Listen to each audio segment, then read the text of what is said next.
আসসালামু আলাইকুম।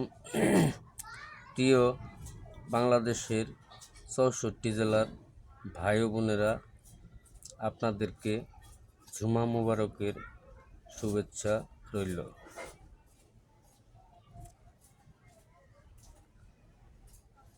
আজকে আমাদের বাংলাদেশের বহু রকমের সমস্যা দেখা দিয়েছে। অভাব অনাটনের মধ্যে বাংলাদেশ রয়েছে। তাই ধনী মানুষের টাকা পয়সার অভাব নেই, গরিব মানুষগুলার চলার খুবই কষ্ট।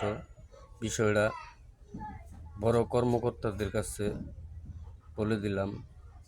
বাজারপাতির বৃদ্ধি, দাম প্রতিদিনই বেড়ে যাচ্ছে। সকলেই বাংলাদেশের জন্য কিছু করার চেষ্টা করেন।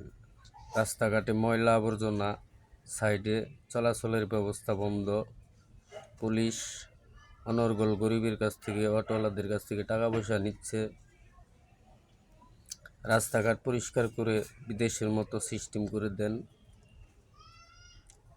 টেরে সিস্টেম করে দেন, ময়লা আবর্জনা ডাস্টবিন সিস্টেম করে দেন। ওই জায়গায় নিয়ন্ত্রিতভাবে রাখা হবে।